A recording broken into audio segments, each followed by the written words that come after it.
안녕하십니까. 부동산 학개론을 담당하는 장성국입니다. 자, 오늘부터 부동산 학개론 기초 입문 과정이 시작되겠습니다. 자, 과목은 부동산 학개론입니다. 기초 입문이 되겠습니다. 예. 저는 장성국입니다. 자, 이 입문 과정에서는 부동산 학개론에 대한 그 교재를 보시면은 전반적인 내용에 대해서 간략하게 수록을 하고 있습니다. 그래서 이 부분에서는 기초 용어 정리 정도, 그 다음에 또 이러한 내용이 있고 이 부분들에 대해서 앞으로 우리가 기초 이론 과정에서 우리가 공부할 내용들을 좀 그 토대를 약간 구축한다라고 생각을 하시면 되겠습니다. 왜냐하면은 물론 부동산 학에 대해서 이미 또 알고 계시는 분들도 계시겠지만은 그렇지 않은 분들이 많이 있기 때문에 기본 용어에 대한 개념은 정립하고 가는 것이 이 과정의 목적이 됩니다.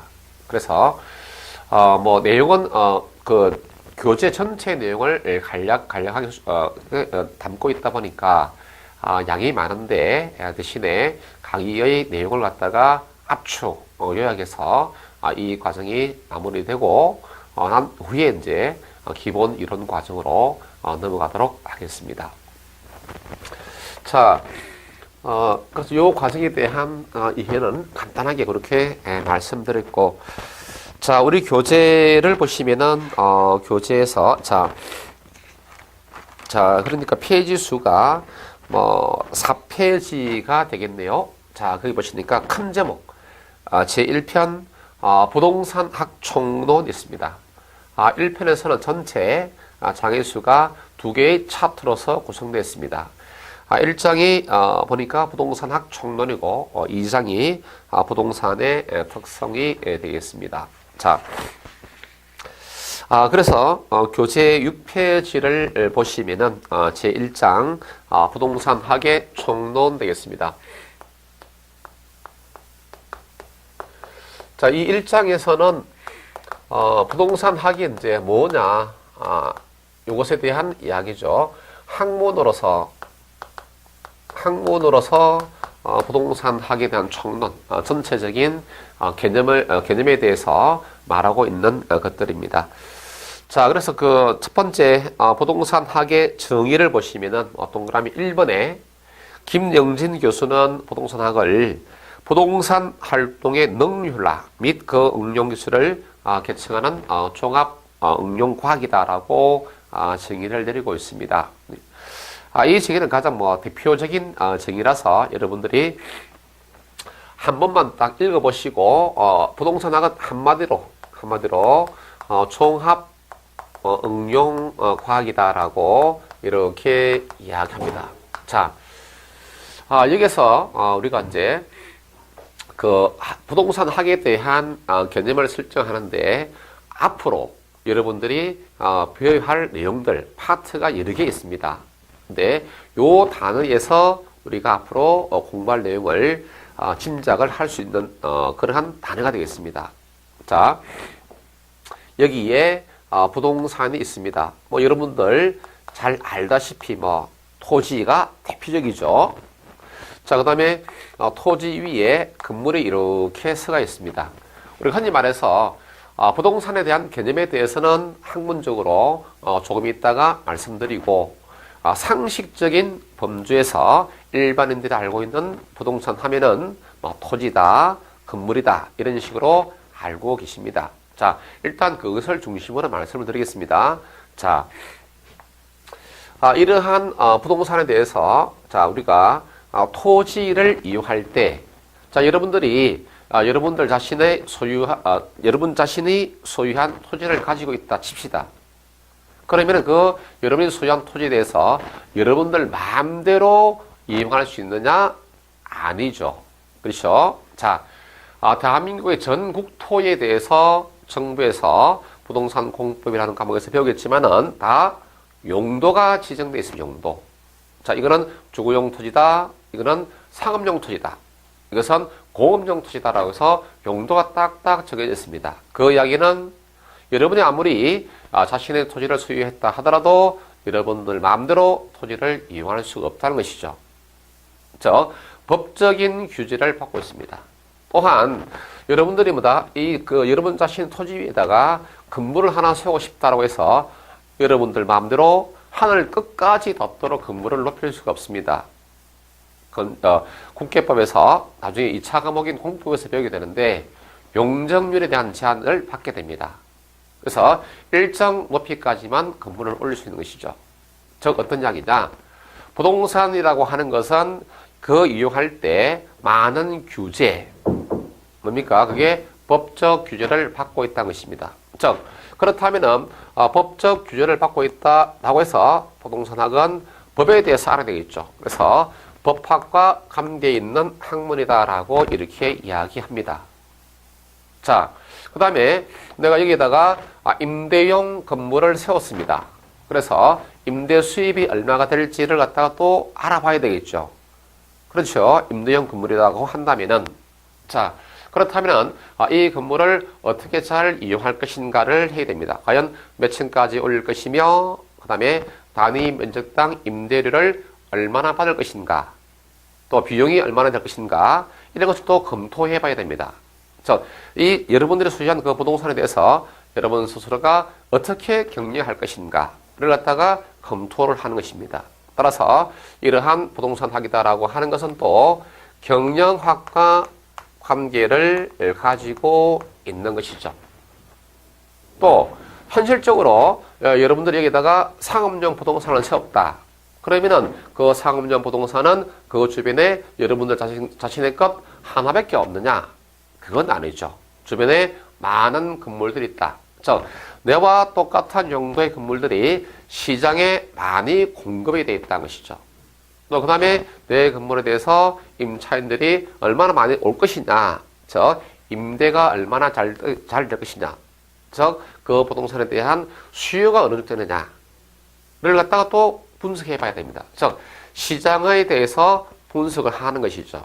그 시장 무슨 곳 수요와 공급의 분석을 의미합니다. 그래서 그 수요와 공급을 다루는 학문이 뭐다? 여러분들 알다시피 경제학이 되는 것이죠. 또 어떤 형태의 건물을 지을 것이냐에 대해서도 우리가 건축학이 되는 것이죠. 또 어느 위치에다가 건물을 또 세울 것이냐, 내가 사는 동네에 세울 것이냐, 또 인간적에 세울 것이냐. 자, 지리학과도 관계를 가지고 있습니다. 그러니까 이거 외에도 많은 학문들과 관계를 가지고 있는 것이죠. 부동산학이라고 하는 것은. 그래서 이러한 학문들을 갖다가 기본적인 법학의 원리, 경영학의 원리, 경제학의 원리 등을 갖다가 부동산에 맞도록 뭐다? 응용하고 체계화, 종합화시킨 학문이 부동산학이다라고 이렇게 이야기합니다. 되겠습니까? 왜 종합이냐라고 붙인 이유를 아시겠죠? 여러 학문들과 관계를 가지고 있기 때문에 왜 응용인가라고 하는 것은 뭐다? 법학의 원리 그대로 적용할 수가 없습니다. 왜? 부동산은 그 고유한 특성을 가지고 있기 때문에 그렇습니다. 그런 내용들에 대해서는 차차 여러분들이 공부를 하게 되겠습니다. 자, 그렇다면 이제 그 밑에 3대 측면이 있고 2대 측면이 있죠. 자, 또 용어에 대한 개념인데 부동산학을 연구하고자 보니까 세 가지 측면에서 우리가 논할 수 있더라 그런 이야기입니다. 자, 첫 번째 보니까 3대 측면에서 법률적 측면에 있고 그 다음에 경제적 측면에 있고 또 기술적 측면 또는 이 기술적 측면을 다른 말로 물리적 측면이다라고도 이렇게 이야기를 하게 됩니다. 그래서 이러한 세 가지 관점에서 부동산학을 연구한다 이겁니다. 자, 그러면은 또 맨 오른쪽 칸에 보니까 2대 측면이 있습니다. 즉 법이다라고 하는 것, 법률적 측면과 경제적 측면을 우리가 무형적 측면이다라고 이렇게 말하고, 그 다음에 기술적 측면을 유형적 측면이다라고 이렇게 말합니다. 그래서 유무형적 측면에서 또 2대 측면 이렇게 이야기를 하죠. 자, 이러한 토지와 건물에 대해서 법적 규제가 가해집니다. 여러 가지 국토이용 계획하는 법, 또 건축법, 여러 가지 법이 있습니다. 자, 예를 들어서 건축법이 있는데 건축법은 우리 눈으로, 사람의 눈으로 볼 수 있습니까? 볼 수가 없죠. 어떤 형태죠? 민법이 있습니다. 민법 네모 모양입니까? 세모 모양입니까? 어떤 형태를 가지고 있지 않다. 즉 여기서 말하는 무형이다라고 하는 것은 뭐다? 형태가 없다. 사람의 눈으로 볼 수도 없고 또 만질 수가 없다 이런 것이죠. 그게 뭐다? 법과 경제적 측면을 말하는 것이죠. 자, 10억이다. 10억 뭐다? 형태 있습니까? 이 건물 가치가 10억이다. 형태가 없죠. 자, 그래서 이건 무형 측면이고, 그 다음에 기술적 측면이다라고 하는 것은 뭐다? 자, 이 건물 모양이 뭐다? 이게 직사각형 모양으로 되어 있더라. 또 뭐 원형의 모양이다. 즉 형태를 가지고 있죠. 그래서 유형이다라는 것은 형태를 가지고 있다. 사람의 눈으로 볼 수도 있고 만질 수도 있고 느낄 수도 있는 것입니다. 그런 면에서 유형적 측면이다라고 말하죠. 그래서 양자를 합쳐서 2대 측면. 그래서 부동산화가 3대 측면으로 이렇게 구분할 수 있고 2대 측면으로 무형과 유형적 측면으로 구분할 수 있다는 정도. 네. 자, 그 다음에 교재 6, 7페이지로 가서 제2 보니까 부동산의 개념이 있습니다. 개념. 자, 사실 이제 부동산의 개념은 매우 중요하고 우리 시험에서 자주 등장하는 내용이죠. 자, 부동산의 개념은 대단히 중요한 것입니다. 이 부분은 매우 중요하다. 자, 그런데 입문 과정에서는 뭐다? 개략적인 설명을 하도록 하겠습니다. 조금 전에 제가 말씀드리면서 상식적인 선에서 부동산 하면은 토지나 건물 등을 말하죠, 대개. 그러나 학문적 관점에서 부동산 개념은 그런 식으로 말을 하면 안 되는 것이죠. 학문은 체계화되어 있기 때문에 체계적인 접근이 필요한 것입니다. 그러면은 부동산학의 개념에서 부동산 개념을 학문적으로 어떻게 구분하느냐? 네. 자, 여기서 복합적 개념으로 설명을 하게 됩니다. 자, 이 복합적 개념이다라고 하는 것도 하나의 용어입니다. 용어.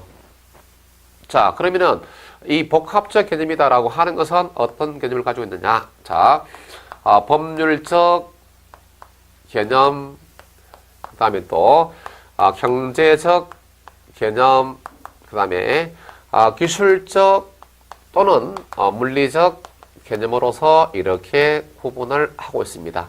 그래서 이 3자를 합쳐서 복합적 개념이다라고 말합니다. 자, 여기 있죠. 법률적, 경제적, 기술적 개념을 합쳐서 우리가 복합적 개념이다라고 합니다. 그 용어는 알아두셔야 됩니다. 자, 그 다음에 아주 구체적인 내용들은 우리가 이론 과정 때 하기로 하고, 자, 이 기초 입문 과정에서는 자, 법률적 개념에 대해서만 간단하게 설명을 드리도록 하겠습니다. 자, 법률적으로 부동산은 뭐다? 협의의 부동산, 좁은 뜻의 부동산과 그 다음에 넓은 뜻의 부동산, 즉 광의의 부동산으로 구분을 할 수가 있습니다. 자, 그러면은 협의다라고 하는 것은 민법에서 규정하고 있어서 민법상의 부동산이다라고 이렇게 말합니다. 자, 그러면은 민법에서 어떻게 규정하느냐? 부동산이라 하면 토지 및 그 정착물을 말한다라고 이렇게 규정합니다. 자, 협의의 부동산은 어떻게 이야기한다? 토지 및 정착물이다라고 이렇게 구분합니다. 토지는 여러분들이 뭐다? 너무나 잘 아는 내용이죠. 그렇죠? 예, 그 다음에 정착물에 대해서는 여러분들이 학문적으로 조금 접근을 해야 됩니다. 자, 예를 들어서 정착물의 개념은 이런 것입니다. 자, 여기에 토지가 있습니다. 그래서 이 토지를 이용할 때 뭐다? 여기다가 나는 건물을 하나 세우겠다. 자, 이것이 이제 요 건물이 뭐다? 이 건물이 정착물 이렇게 이야기하는 것이죠. 또는 정착물을 토지 계량물이다라고도 이렇게 이야기합니다. 그래서 정착물은 뭐다? 원래는 토지로부터 분리된 동산이었으나 토지 이용 가치를 더하기 위해서 토지에 부착되어 있는 물건을 우리가 정착물 또는 토지 계량물 이렇게 이야기합니다. 자, 이런 것이 또 돌담도 있을 수 있죠. 역시 뭐다? 토지에 부착되어 있으니까 정착물입니다. 또한 이런 것에 나무 수목도 있겠죠. 수목 토지에 부착되어 있습니다. 이런 것들도 정착물에 해당됩니다. 자, 그러면은 정착물에 대한 개념을 어느 정도 이해할 수 있죠. 자, 이게 협의부동산이고 나중에 이제 또 우리 입문 과정에서 약간 소개를 하고 있지만은 정착물 또 깊숙이 들어가게 됩니다.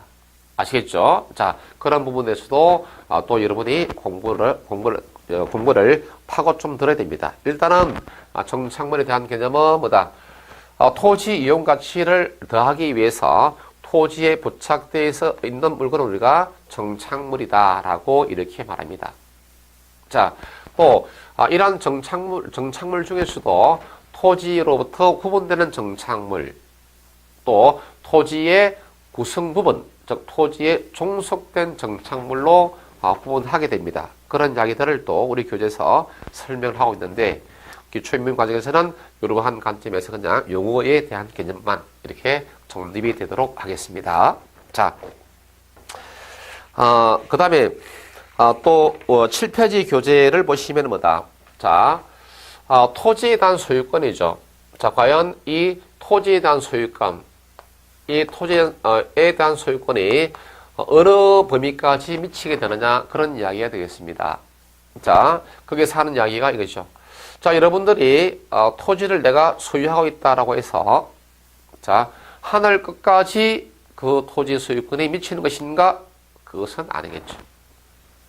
반대로 그 토지 소유권이 땅속 지구 중심까지 아니면은 지구 반대편까지 토지 소유권이 미치는가? 그것은 아니다는 이야기죠. 그래서 민법에서 토지 소유권을 어떻게 규정하느냐고 하면은 자, 정당한 이익입니다. 예, 정당한 이익이죠. 정당한 이익이 있는 범위 내에서 토지 상하에 미친다라고 이렇게 말합니다. 그러니까 토지 소유권은 무한히 공중 공간으로 미치는 것이 아니다. 어디까지? 정당한 이익이 있는 범위까지. 토지 소유권은 또 무한히 지하 공간으로 미치는 것이 아니다. 어디까지? 정당한 이익이 있는 범위까지. 됐죠? 그것이 토지 소유권의 한계가 된다는 이야기죠. 자, 이러한 관점에서 이 부분을 여러분이 공부를 하시면 됩니다. 자, 그러면은 넓은 뜻, 광의의 부동산이다라고 하는 것은 광의의 부동산은 이렇게 구분합니다. 넓은 뜻이니까 당연히 뭐다? 협의의 부동산을 포함을 합니다. 협의 부동산은 민법상의 부동산으로 토지 및 그 정착물이다라고 조금 전에 설명드렸습니다. 자, 그러면은 넓은 뜻의 부동산은 협의 부동산뿐 아니라 준부동산까지 합쳐서 이르는 말이다. 자, 여기서 준부동산이 등장했습니다. 말 그대로 뭐다? 부동산에 준한다 이런 말입니다. 자, 여러분들이 자동차 많이 이렇게 몰고 다니죠. 또 비행기 많이 봅니다. 자, 선박도 많이 봅니다. 자, 이런 것들은 관계되는 법, 개별법에 따라서 등기 또는 등록 대상물입니다. 자, 그런데 자동차다 또는 뭐다? 비행기다, 선박이다. 움직이는 동산들입니다. 그러나 이것이 각 개별급 법에 근거해서 저당에 대한 규정이 있습니다. 그에 따라서 등기나 등록된 경우에 한해서 부동산으로 간주합니다. 아시겠죠? 즉 이렇게 말할 수 있습니다. 준부동산이란 본래 그 성질상 동산인데 법률적으로 부동산에 준한다라고 하는 것이죠. 자, 그래서 뭐다? 준부동산은 뭐 부동산을 간주한다 또는 뭐다? 의제 부동산. 뭐 여러 가지 말로서 이렇게 이야기합니다. 다 같은 말입니다. 되겠죠? 자, 그러한 준부동산에 대한 종류들이 쭉 이렇게 오게 됩니다. 자, 그 다음에 준부동산이 되면은 어떤 법률적 효과가 있느냐? 자, 일단 준부동산으로 인정되면은 그 준부동산은 중개의 대상물이 되고 또 저당권이죠. 예. 자, 은행의 담보로 대출을 받을 수가 있습니다. 저당권의 대상이 된다는 것입니다. 그것이 법률적 효과에 대한 이야기들이죠. 예. 자, 그래서 간단하게 말해서 법률적 개념의 부동산은 이렇게 정리를 할 수가 있다. 그 다음에 경제적 개념이다, 기술적 개념이다라고 하는 것들은 특별히 어렵지 않습니다. 나중에 여러분들이 보시면은 충분히 알 수 있는 내용들입니다. 자, 이러한 법률적 개념에 대해서 또 부동산 개념에 대해서 쭉 설명하고 있는 것이 8페이지 하단부까지입니다. 자, 그 다음에 8페이지 하단부에 보니까 자, 부동산의 분류가 있습니다. 부동산의 분류가 있는데 자, 부동산 하면은 가장 대표적인 것이 뭐겠습니까? 그렇죠. 토지입니다. 토지. 그래서 토지의 분류가 있고 또 부동산 하면은 또 대표적인 것이 뭐가 있다? 예, 주택이 있죠. 예, 주택의 분류가 되겠습니다. 자, 여기에서 이제 토지 분류에 대한 이야기는 자, 이 부분은 우리 시험에서 매회 출제가 됩니다. 항상 출제됩니다. 토지 분류가 출제되지 않은 적이 없습니다. 25회 시험까지 오는데 단 한 번도 빠진 역사가 없는 파트가 바로 토지 분류입니다. 이 토지 분류는 왜 그러냐? 예, 여러분들에게 점수를 주기 위해서 출제해 주는 것입니다. 그렇기 때문에 기본적인 내용들을 잘 정립해서 가야겠죠. 그 다음에 주택의 분류는 크게 많이 출제되는 것은 아닙니다. 그런데 한 가지 흐름이 있다면 최근 들어서 주택의 분류도 가끔씩 출제가 됩니다. 그런데 이 주택의 분류는 여러분들이 2차 과목인 부동산 공법에서 아주 자세하게 공부하시면 됩니다. 특별히 어려운 내용은 아니니까 그렇게 2차 과목에서 하시고 자, 그러면은 9페이지 되겠죠. 토지에 대해서 보니까 자, 교재를 한번 보시죠. 9페이지 택지, 대지, 대부지, 필지, 획지, 후보지 등이 있습니다. 이행지도 있고 자, 이러한 것들에 대해서 우리가 쭉 정리가 되어야 하는데 일단 기본적으로 이 기초 입문 과정에서는 자, 5번에 있는 필지와 획지, 그 다음에 또 후보지와 이행지에 대해서 간단하게 기초적 개념을 정립을 하도록 하겠습니다. 자, 여러분들보다 일상생활에서 필지라는 용어는 많이 들어봤죠. 그 사람보다 몇 필지를 샀다, 또 몇 필지를 팔았다, 이런 이야기 많이 들어봤을 것입니다. 되겠죠? 자, 그 필지인데, 이 필지는 이때 토지의 등록단입니다. 아시죠? 그래서, 거기에 보니까 공간정보의 구축 및 관리 등에 관한 법상의 토지 등록 단위가 있죠. 자, 여러분들이 토지를 갖다가 등록을 합니다. 그 관계 법이 있죠. 법에 따라서 등록할 때 어떤 단위로 등록한다? 필지 단위로 등록한다? 아니면은 획지 단위로 등록한다.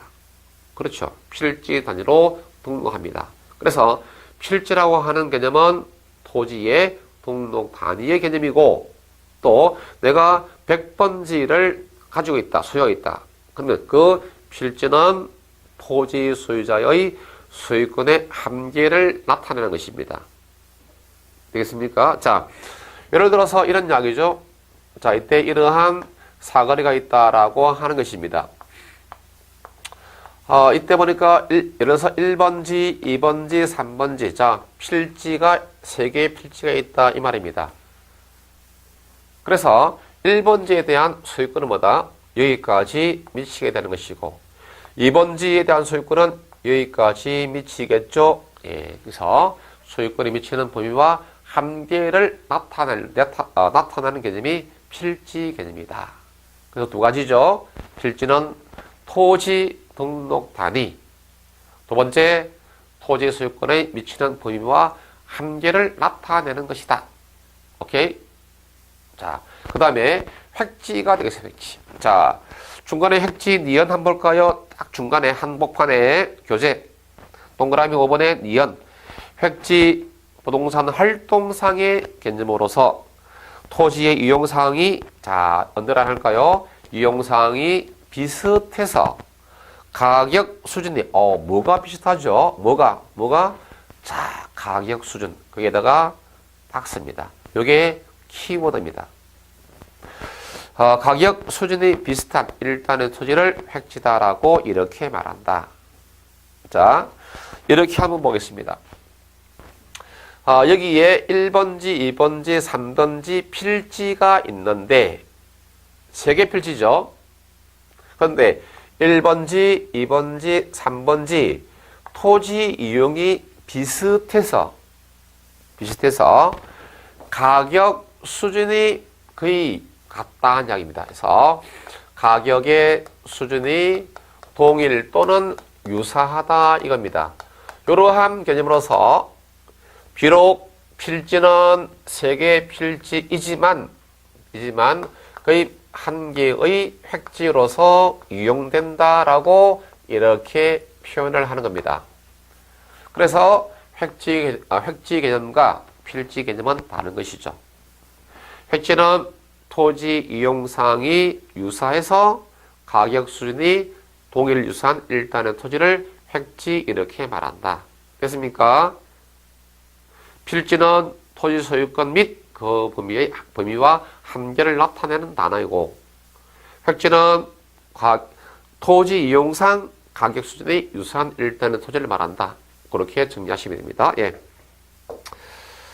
자, 그 다음에 이제 후보지와 이행지가 있는데, 자, 여기서, 후보지와 이행지는 뭐다?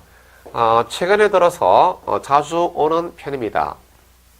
자, 후보지다라고 하는 것, 그 다음에 이행지다라고 하는 것이 있습니다. 자, 그런데 여기서 후보지와 이행지를 여러분들이 이해를 정확히 하고자 한다면은 지금 제가 하는 것 정확히 듣고 가야 됩니다.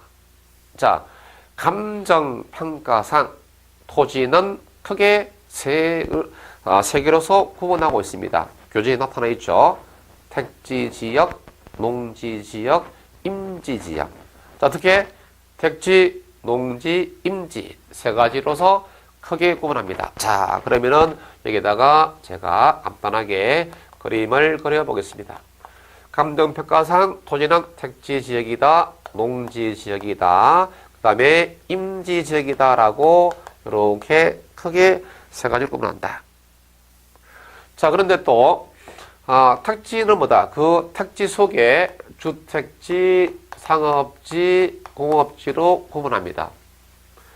농지는 전, 밭을 말하죠. 답, 논을 말합니다. 그 다음에 과수원 이렇게 구분합니다. 임지는 또 자, 이때 뭐다? 용재림이다, 신탄림이다라고 이렇게 구분합니다. 요 구분을 알아야만 후보지와 이행지를 구분할 수가 있습니다. 자, 예를 들어서 이렇게 갑니다. 자, 후보지란 이렇게 돼 있죠. 택지, 농지, 임지, 상호간에, 자, 용도가 전환 중에 있는 토지. 자, 용도가 전환 중에 있는 토지를 우리가 후보지 이렇게 이야기를 하게 됩니다. 농지가 택지로 전환되고 있는 상태, 진행 상태. 그러니까 아직까지 만약에 농지가 택지로 전환 중에 있다. 아직까지 완전히 택지로 전환된 것이 아니고 그렇다고 농지도 아니고 그 전환 과정상에 있는 토지를 후보지다라고 이렇게 말합니다. 그래서 농지가 택지로 전환 중에 있다. 반대로 택지가 농지로 전환 중에 있다. 후보지 개념이죠. 또 임지가 택지로, 택지가 임지로, 임지가 농지로, 농지가 택지로 전환 중에 있는 토지를 말한다. 후보지 합니다. 자, 그러면은 이행지는 어떻게 하느냐? 자, 택지 내에서 택지 내에는 주택지, 상업지, 공업지가 있습니다. 그러면 뭐다? 아니 옛날에는 주택지였다가 어느 순간에 상업지가 된 토지가 있을 수 있죠. 또 공업지였다가 주택지로 된 토지가 있을 수 있습니다. 가끔씩 보죠, 우리 주변에서. 그러면은 이행지라고 하는 것은 택지 내에서, 농지 내에서, 임지 내에서 마찬가지 상호 용도가 전환 중에 있습니다. 그런 토지를 우리가 이행지 이렇게 하죠. 여기도 이행지 이렇게 말합니다. 자, 이것도 뭐다? 이행지 이렇게 말한다. 되겠습니까? 예. 역시 용도가 전환 중에 있다고 하는 측면에서는 후보지와 같은 개념인데 차이점은 후보지는 택지, 농지, 임지, 상호 간의 용도가 전환 중에 있는 토지를 말하고 이행지는 택지 내에서, 농지 내에서, 임지 내에서 상호 용도가 전환 중에 있는 토지를 말한다. 구분할 수 있죠. 예, 이렇게 구분을 해야 됩니다.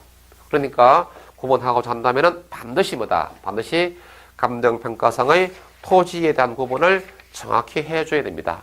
되겠습니까? 예. 자, 좀 더 자세한 것은 기본 이론 과정 때 하도록 하겠습니다. 기초 개념만 이렇게 설정해 놓습니다. 일단은. 자, 그 다음에 교재 10페이지 되겠습니다. 예. 제2장, 예. 부동산의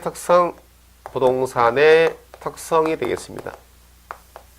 자, 부동산 특성도 매회 출제가 되는 파트가 되겠습니다.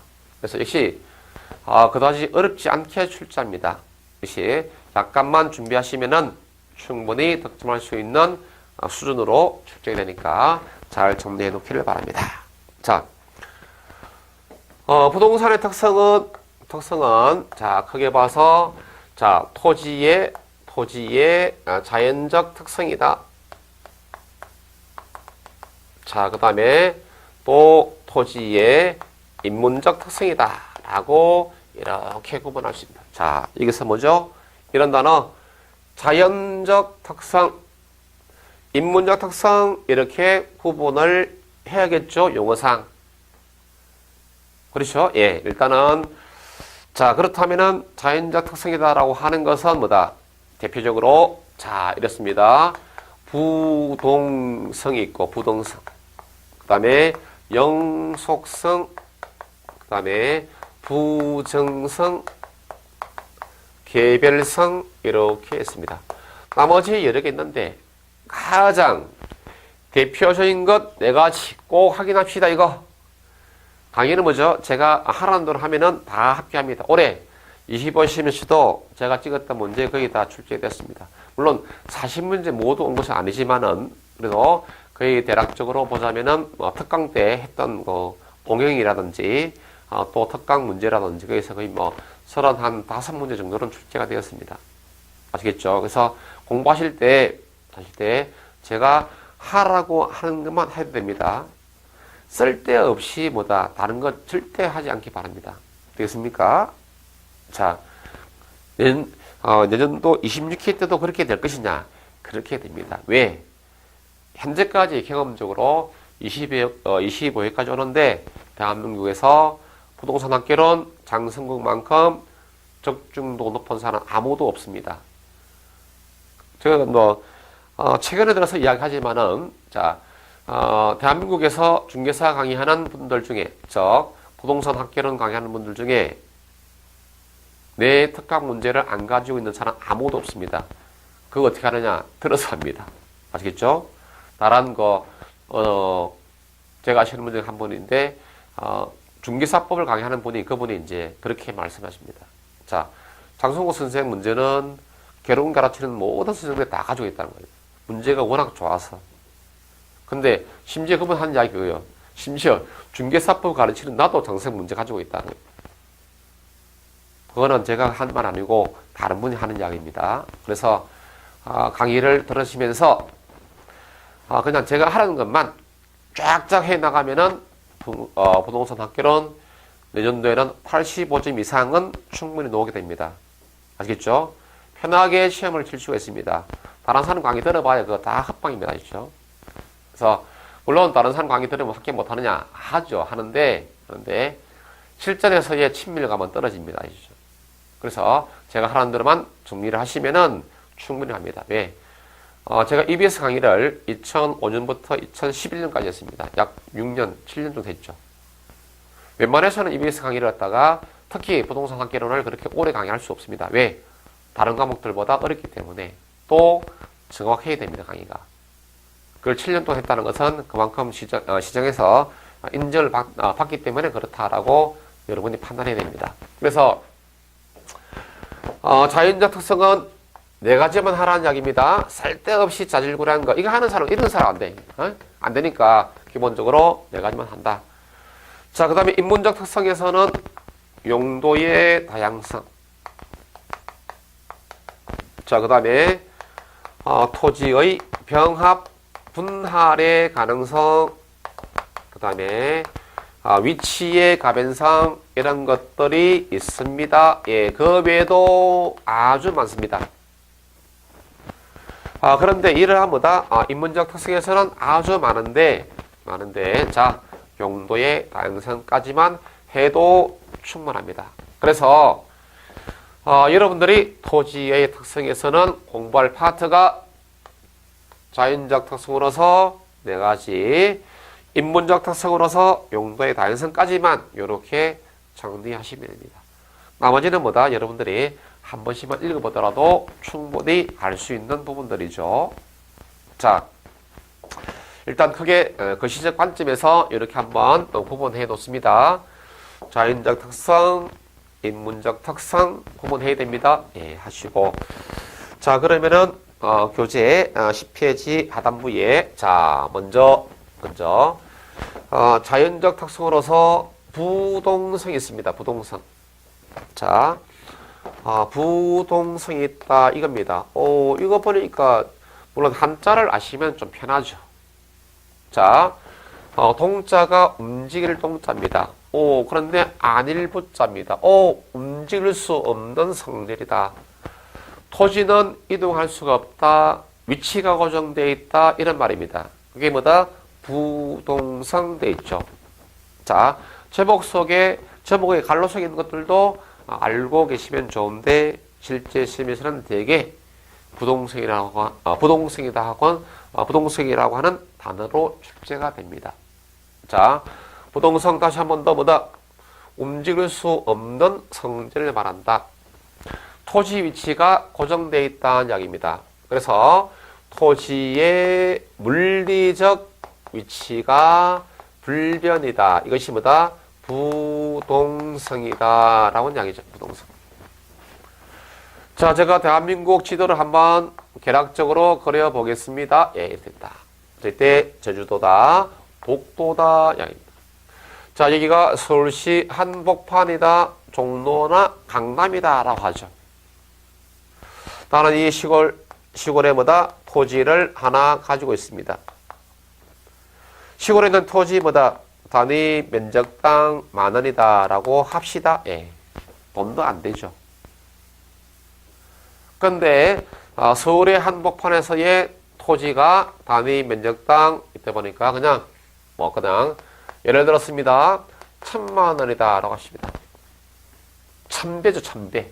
토지 가치가 만원, 천만원. 그런데 토지가 이동 가능하다면은 뭡니까? 이거 뭐다. 칼로 두부 자르듯이 딱 잘라가지고 서울 시내 한복판에 옮기면 되겠죠. 옮기면은 얼마다? 1000만 원이다. 그런데 그렇게 할 수가 있습니까? 안 되죠. 그렇죠? 뭐 때문에? 부동성 움직이지 못한다는 얘기죠. 그래서 그 토지의 어떤 위치, 물리적 위치가 변하지 않는다는 것이죠. 그것이 뭐다? 부동성 그런 이야기입니다. 아시겠죠? 네, 그래서 나중에 기본 이론 과정에서 부동성 때문에 파생되는 특성들이 대단히 많습니다. 그 특성들에 대해서 하나씩 정리해서 가야 됩니다. 입문 과정에서는 그냥 단어의 의미 정도만 이렇게 살피는 시간이 되는데 여기서 한 단계 더 들어가서 공부를 하셔야 됩니다. 이제 거기에서 문제가 이렇게 오죠. 자, 부동성은 그런 뜻이 되겠습니다. 자, 그 다음에 이제 여기 자, 그 다음에 다음 페이지 보겠습니다. 자, 영속성 있죠. 영속성 11페이지. 자, 두 번째 영속성 되겠습니다. 이것도 보니까 어떻습니까? 토지는 영원히 지속되는 성질이 있다는 이야기입니다. 자, 토지의 수명은 영원히 지속된다는 성질. 그게 뭐다? 영속성. 토지는 파괴되지 않는다, 파괴되지 않는다. 불괴성 이런 것들이죠. 되겠습니까? 갈로 속에 있는 제목들도 하시되 우리 시험 문제에서는 대개 영속성이라고 하는 단어로서 출제가 되어집니다. 자, 여러분들은 뭐다? 소유한 이 토지입니다. 이 토지를 갖다가 한 번은 주택을 세워봤고, 한 번은 상업용으로, 한 번은 공장도 세워봤다. 이거 마음에 안 든다. 그냥 포크레인으로 그냥 냅다 들이팠다는 것입니다. 아무리 판다 하더라도 뭐다? 토지 자체가 구멍이 뻥 뚫려가지고 지구 반대편에 뭐다? 훤하게 보인다, 안 보인다? 안 보이죠. 토지는 뭐다? 지구가 태어났을 때부터 현재까지 계속 존재해 왔습니다. 그게 뭐다? 영속성이죠. 아시죠? 그렇습니까? 자, 그래서 토지는 이런 수명이 무한대하다는 것이 영속성입니다. 따라서 토지는 뭐다? 가치 감소가 없습니다. 이때의 가치는 이제 이거죠. 자, 영속성이다라고 하는 것은 이 토지의 영속성 때문에 이렇게 말합니다. 어떻게? 물리적 감가가 없다라고 이렇게 말합니다. 물리적 감가. 어려운 말이죠. 감가는 이런 말입니다. 예, 가치가 감소된다. 그게 없다는 이야기입니다. 어떤 측면에서? 예, 요 단어죠. 요 단어. 물리적 측면에서. 자, 감가에 대해서는 여러분들이 부동산 감정평가에서 공부하게 됩니다. 감가의 종류는 물리적 감가, 그 다음에 기능적 감가, 경제적 감가, 법률적 감가 등이 있는데 그 중에서 영속성 때문에는 어떤 게 물리적 감가가 발생하지 않는다는 것이죠. 그 말은 토지 수명은 영원히 지속된다. 지구가 태어났을 때부터 지구가 종말될 때까지 계속 가겠죠. 인간의 수명보다 훨씬 길다는 것이죠. 토지 수명은. 알 수 있죠? 예. 그게 영속성의 의미가 되겠습니다. 역시 영속성에서도 파생되는 특성들이 많이 있습니다. 문제는 거기에서 문제가 출제가 되죠. 그 내용들은 우리가 기본 이론 과정 때 설명을 드리도록 하겠습니다. 자, 그 다음에 부정성이죠. 부정성. 이것도 증가시킬 수 없는 성질. 자, 토지는 인간이 뭐다? 만들어낼 수가 없다. 이겁니다. 자, 근데 제가 들고 있는 뭐다? 이 하얀색 분필은 얼마든지 만들어낼 수 있죠. 생산 가능하죠. 그러나 토지는 뭐다? 인간에 의해서 생산할 수가 없는 성질을 이른바 부증성한다는 이야기죠. 자, 지구가 처음 태어났을 때 토지의 증가가 있었다 없었다? 없습니다. 그래서 부정성은 뭐다? 부정성은 자, 더 이상 증가시킬 수 없다. 그래서 이렇게 말하죠. 자, 부정성이라 하면 물리적 토지의 물리적 공급을 할 수가 없다. 불가능하다. 물리적 공급을 할 수 없는 성질, 이른바 부정성하는 것이죠. 만약에 토지를 인간의 힘에 의해서 만들어낼 수 있다면 뭐다? 아니, 대한민국에 내가 살고 있는데 내 땅이 없다. 만들 수 있다면 만들어내면 되죠. 만들어내는 사람 있습니까? 아무도 없습니다. 무엇 때문에? 부정성 때문에 그렇게 할 수가 없다는 이야기죠. 되겠습니까? 역시 기본적 개념에서 이 단어가 중요한 겁니다. 어떤 거? 물리적 공급 되겠다는 이야기죠. 자, 그 다음에 개별성 되겠습니다. 개별성. 개별성. 자, 보니까 어떻습니까? 토지는 뭐다? 개별적으로 각각의 나름대로의 특성을 다 가지고 있다. 이게 개별성이죠. 자, 현재 여러분이 소유하고 있는 토지는 뭐다? 이 지구상에서 단 하나밖에 없습니다. 그 위치에 그 토지는 뭐다? 아니, 내가 소유한 토지 위에, 이 위에 또 토지 위에 토지가 있을 수 없죠. 여러분이 소유한 토지는 뭐다? 그 위치에서는 뭐다? 단 하나밖에 없다는 것입니다. 그것이 뭐다? 개별성이죠, 개별성. 또 토지들은 개별적 특성들이 다 다르다는 이야기입니다.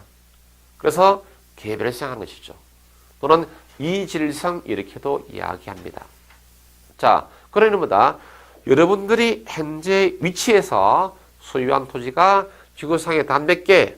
그렇죠. 한 개만 존재한다.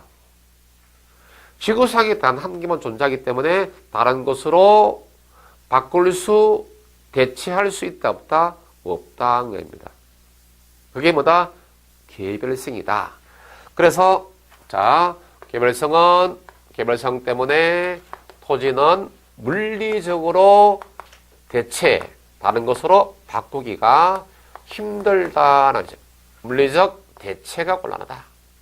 되겠습니까? 이것이 개별성에 대한 의미가 되겠다. 역시 개별성 때문에 파생되는 특성들이 있는데 역시 그 내용도 기본 이론 과정 때 자세하게 설명을 드리겠습니다. 자, 그러면 다시 한번 쭉 보죠. 자, 부동성은 물리적 위치가 고정되어 있다. 영속성은 물리적 감가가 없다. 부정성은 물리적 공급을 할 수 없다. 개별성은 물리적으로 대체할 수가 없다는 이야기죠. 공통적인 게 무엇입니까? 물리적이라는 단어. 이 단어를 놓쳐서는 안 된다는 이야기죠. 오케이? 네. 그 다음에 11페이지 인문적 특성이 있습니다. 아까 말씀드렸죠. 자, 이러한 인문적 특성에서 첫 번째 용도의 다양성이 있습니다. 자, 그 말은 뭐다? 토지의 용도는 아주 다양한 성질을 가지고 있다 이 말입니다. 자, 그런데 제가 이제 분필을 들고 있는데, 자, 이 분필이죠. 이 분필은 뭐다? 분필을 공장에서 만들 당시부터 뭐다? 칠판에 판서용으로 만들어진 것이다. 자, 여러분들이 책을 가지고 있습니다. 책은 뭐다? 만들 때부터 뭐다? 공부하는 용도로 만들어진 것이죠. 자, 이게 뭔 말이냐? 대개 일반 재화들, 그냥 일반 제품들은 만들 당시부터 용도가 결정되어 있다는 이야기입니다. 자동차 이동할 때, 비행기도 이동할 때. 그런데 토지는 그 용도가 아주 다양하다는 것이죠. 예를 들어서, 자, 여러분들이 뭐다? 이 토지를 가지고 있습니다. 이 토지 위에다가 주거용 부동산을 설 수도 있고, 또 상업용 부동산을 세울 수도 있고 또 공업용 부동산을 세울 수도 있습니다. 아니면은 뭐 농사 지을 수도 있죠. 이것처럼 뭐다 용도를 다양하게 활용할 수 있다는 것이죠. 그래서 뭐다 용도의 다양성 이렇게 말한다. 역시 이 용도의 다양성 때문에 파생되는 특성들이 제법 있습니다. 그 내용들 역시 기본 이론 과정 때 이야기하도록 합니다. 예, 그 다음에 뭐 나머지 특성으로서 병합 분할의 가능성은 뭡니까? 필지를 합필할 때 또 분할, 필지를 나눌 수도 있죠. 그것이 분할입니다. 병합 분할, 병합은 필지를 합치는 것, 분할은 토지가 광대해서 뭐다?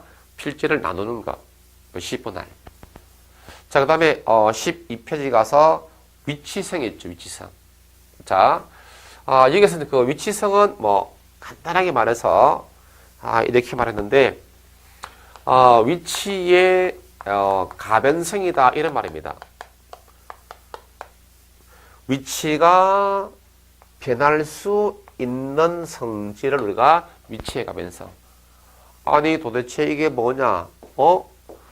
아니 네가 조금 전에 뭐다 부동성 해가지고 토지의 위치는 움직일 수 없다라고 했는데 또 여기서 위치는 또 움직일 수 있다라고 했다. 이거 거짓말 하는 게 아니냐? 거짓말 한 게 아니고 개념을 정리해야 됩니다. 자, 부동성 때문에 위치가 움직이지 못하는 것은 어떤 위치? 물리적 위치는 움직일 수가 없다. 그 말이고 인문적 특성에서 위치의 가변성이다 라고 할 때 이 위치는 사회적 위치, 그 다음에 경제적 위치, 그 다음에 행정적 위치를 말한다. 이것이 뭐다?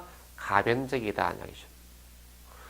부동성에서의 위치가 의미하는 것, 그 다음에 위치 가변성에서 위치가 의미하는 것은 같다, 다르다, 다르죠. 거의 다르다냐? 됐습니까? 예를 들어서 이렇게 해봅시다. 내가 살고 있는 동네이다. 도로가 이쪽으로만 이렇게 나와 있다는 것이죠. 그런데 갑자기 뭐다? 도로가 이렇게 신설되고 사거리가 형성되었다. 도로가 생겼다. 거기에다가 지하철역까지 들어왔다. 거기에다가 이런 곳에 쾌적한 공원이 들어서게 되었다. 도로가 생기더라도 지하철역이 생기더라도 공원이 들어선다 하더라도 이 건물에 서 있는 물리적 위치는 변화가 있다, 변화가 없다? 변화가 없죠. 그렇죠? 예. 그게 뭐다? 뭐 때문에? 부동성 때문에. 그러면은 이러한 교통체계가 변했다. 이런 거 우리가 경제적 위치가 변하였다. 공원이 들어서게 되었다. 사회적 위치가 변화되었다라고 이렇게 말합니다. 변하죠. 아닌 말로 또 공원이 있다가 뭐다? 아니 또 공원이 뭐다? 없어질 수도 있죠. 또 도로가 있다가 도로가 또 없어질 수도 있는 겁니다. 아시죠? 그렇다더라도 물리적 위치는 변화가 있다, 변화가 없다, 변화가 없다. 뭐 때문에? 부동성 때문에. 그렇게 하는 거죠. 자, 그래서 위치의 가변성에서 위치가 의미하는 것과 부동성에서의 물리적 위치가 불변하는 것은 구분할 수 있죠. 그러한 의미가 되겠습니다. 이상으로서 1편에 대한 기초인문 과정에 대해서 기초 용어를 중심으로 설명드렸습니다. 아시죠? 자, 이런 식으로 인문 과정에서는 뭐다? 기초 용어를 중심으로 하나씩 파헤쳐 가도록 하겠습니다. 자, 첫 시간은 이렇게 마무리를 하겠습니다.